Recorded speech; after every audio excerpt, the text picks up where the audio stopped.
Okay, so I'm at Mayor Farm Equipment, and I'm picking up a cab door, complete cab door for a versatile Delta track, and I am on my way to Baltimore, Maryland.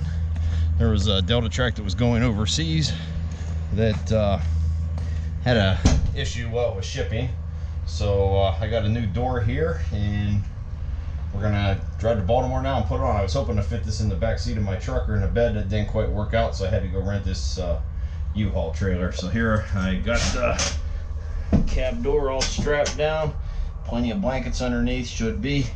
Trailer's a little overkill, but what are you gonna do?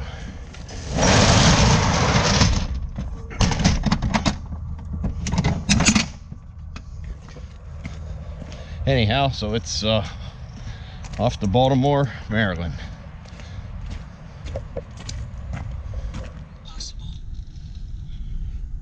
Alright, so here I am leaving Mayor Farm Equipment to the Dundalk Terminal in Baltimore, Maryland at the Port of Baltimore. 452 miles, 6 hours and 52 minutes it's saying. So here I am hitting the road, and gonna be there at 7 o'clock tomorrow morning, so I get somewhere to Baltimore tonight, spend the night. And a little bit tricky there.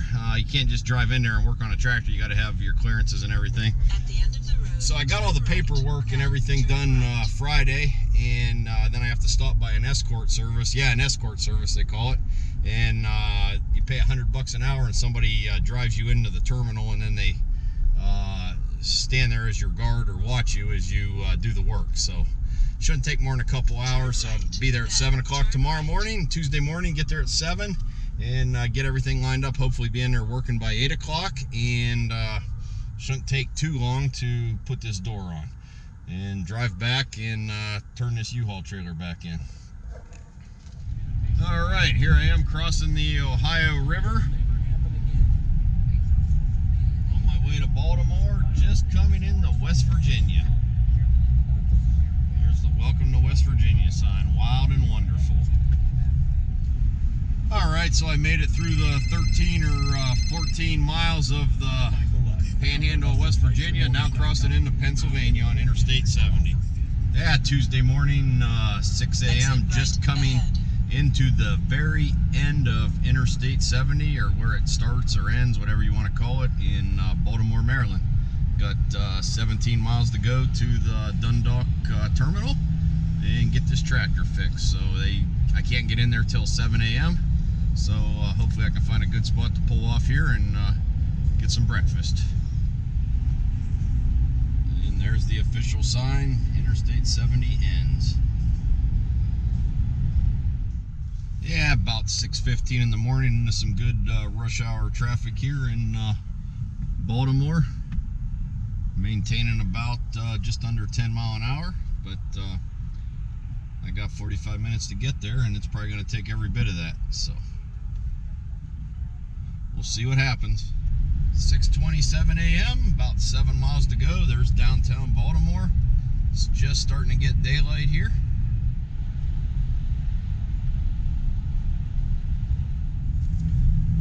Went to downtown Baltimore in the summer, and it was a pretty neat place. Pretty nice downtown city area at the Inner Harbor. And we are getting ready to go through a tunnel here, and we're actually going to go under the water.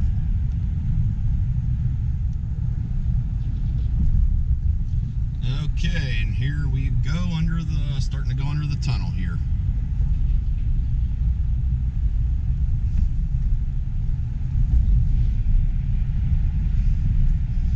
Pretty soon we'll be under the ocean, or sea, or whatever you want to call it.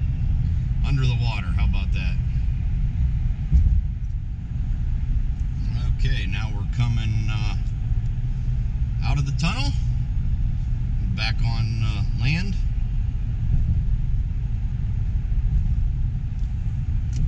And I need to get over in the easy pass lane here.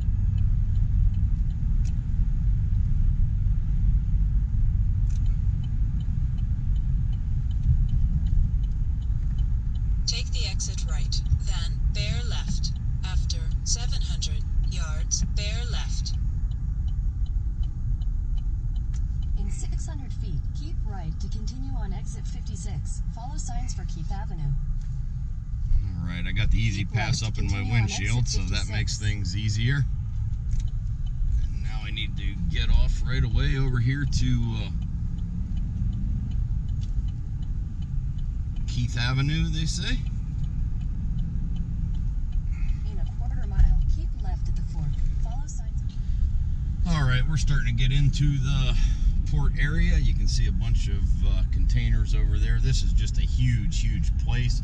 I think my GPS is bringing me in a different way than it did back in July when I was here.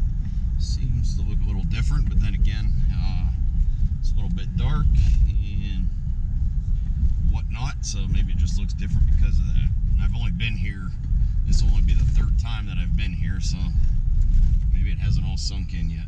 So my first stop here is I have to go to A1 Escort Services, not an escort like you might think, like prostitute. A1 Escort Services is You have reached your a company that you have to hire somebody to guide you in, follow you in. They'll take you into the terminal. Of course, I had some paperwork and stuff you have to do to, you know, get all that done, cleared with them, and then I hire an escort. I think it's like $100 an hour. Somebody will lead you in, get you to the right place, and wait till your work's done, and then they'll lead you back out. I think they call it a TWIC card, TWIC card. If you have that, then you do not need an escort, but I don't come here often enough to get one of them cards to justify that, so it's just easier to go with the escort service.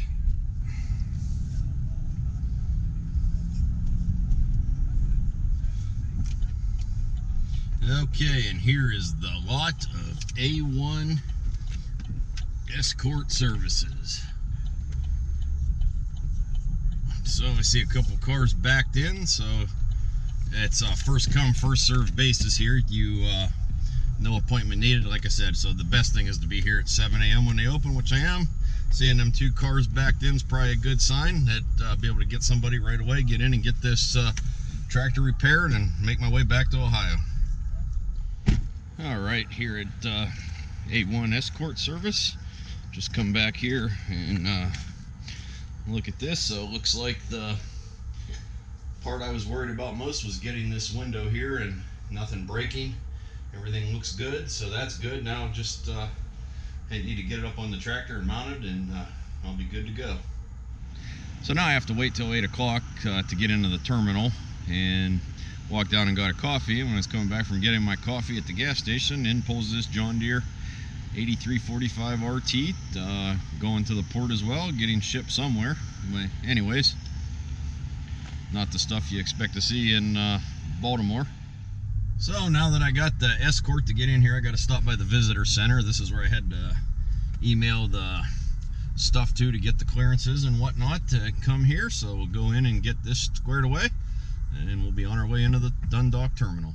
All right, I had all the paperwork in there. I was on the visitor list, so I got my pass to get in. Now got to go through the gate at the terminal and give them my driver's license, show them the 1 ticket here, and we'll get to the tractor.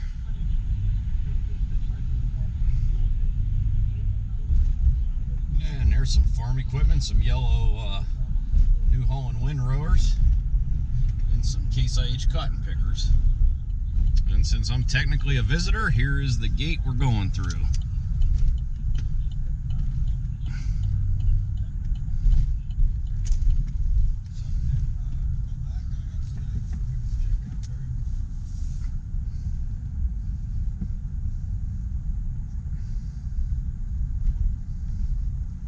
So I have to give them my driver's license and my card I got here, and we'll be good to go.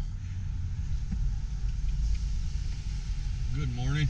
Hello, morning. I'm not sure which one goes in the dash and which one you get. Yep. Ever heard of them?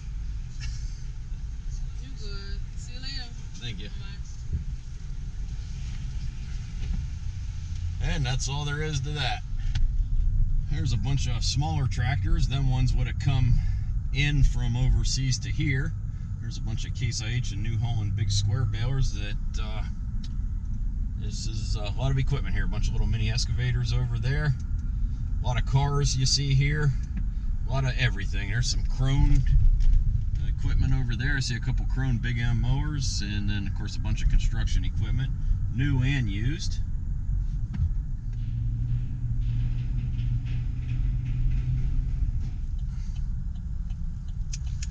All right, some Cat articulated dump trucks.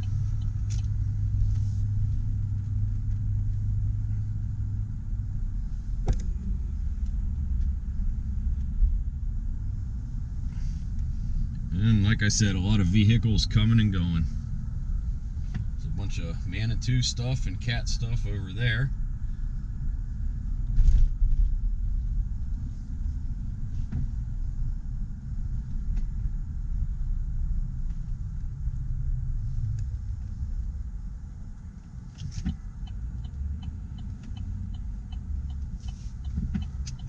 Make a full and complete stop.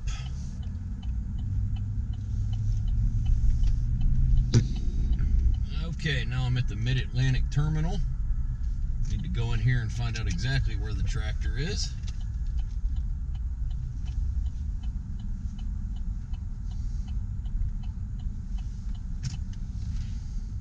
Alright, got the clearances, and the tractor is supposed to be in Shed 8. So we're heading to Shed 8 right now. And we'll be working under a roof.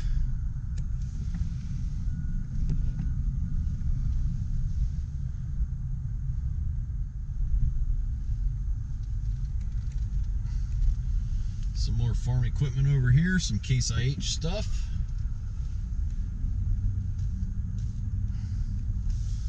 All right, here we go up into Shed 8.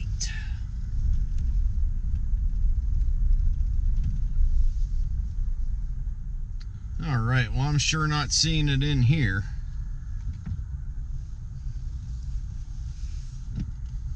Nope, I don't think it's in Shed 8.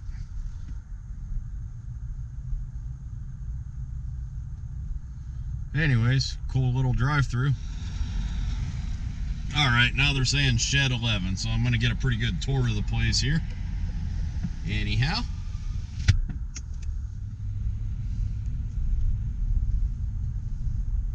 There it goes. That's what I'm looking for.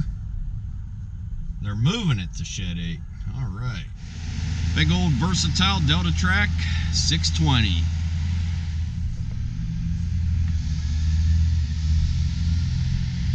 All right, let's go back into Shed 8 now. I hear them going through the gears on the big Cat power shift transmission. There's a Case IH 450 Steiger. All right, another tour through Shed 8.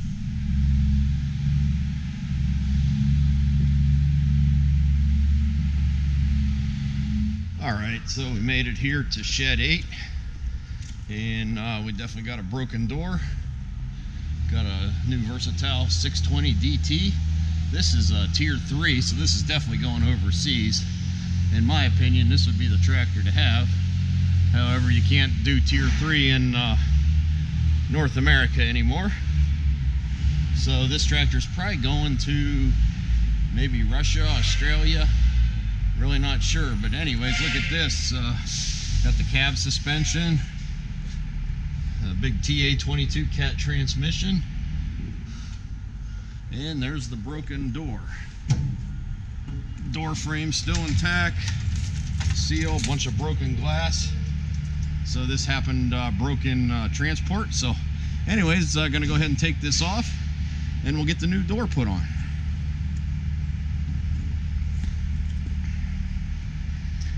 And there's the new door. I made it all the way from Jeffersonville, Ohio to Baltimore, Maryland, all in one piece. Good deal. I was really worried about that. Now the next stressful thing is getting it out of here and up on the tractor and put on without breaking it, which shouldn't be too bad.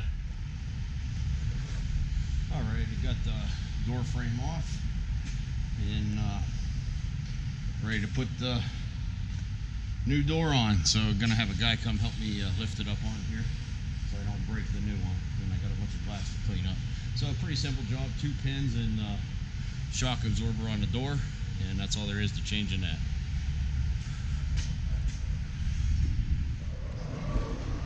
right.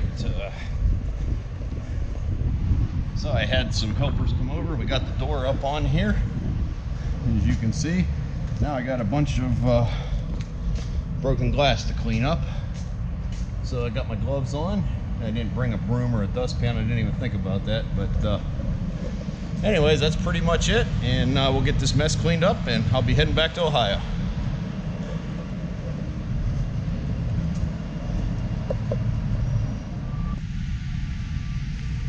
Alright, we're all done, so getting ready to head back. Got a bunch of glass cleaned up, and I'm out of here. Let's head back to Ohio.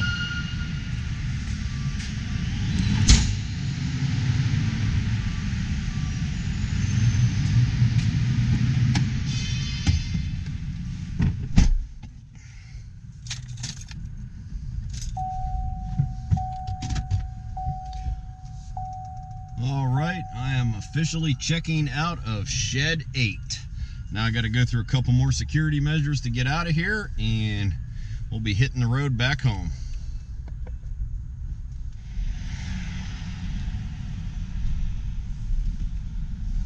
After 400 yards, turn right. Bunch of Ford Mustangs. And some Case IH sprayers, some Patriots.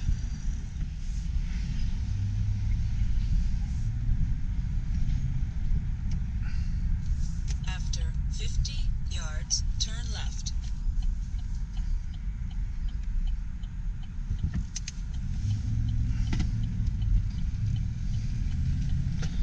GPS is saying about 515 miles home, Turn left. or 8 hours and 14 minutes. So I guess I could make it home tonight, but until I get rid of this trailer and get out of here with the paperwork and everything, I probably won't quite make it home tonight.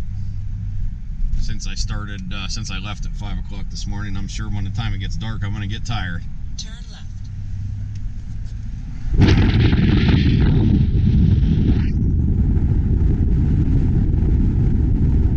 300 yards. All right, turn here we left. go. Leaving the terminal.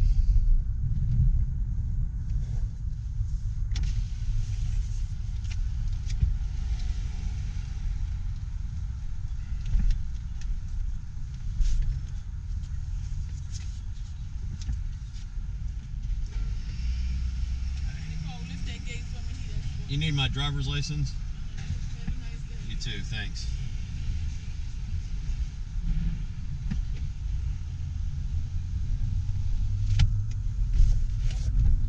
All right, that's the end of my deal at Port of Baltimore. Until next time.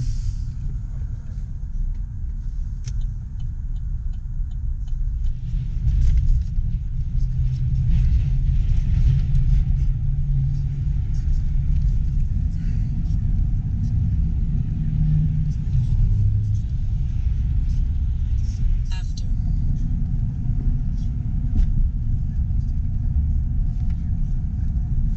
Go straight, then keep left.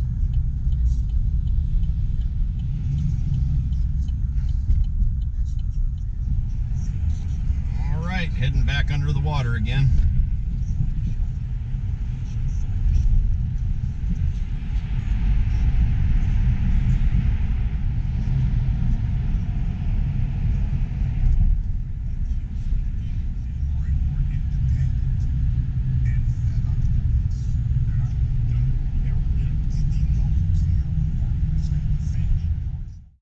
So I'm just coming around, getting ready to get on Interstate 70, the very start of it here in Baltimore, Maryland.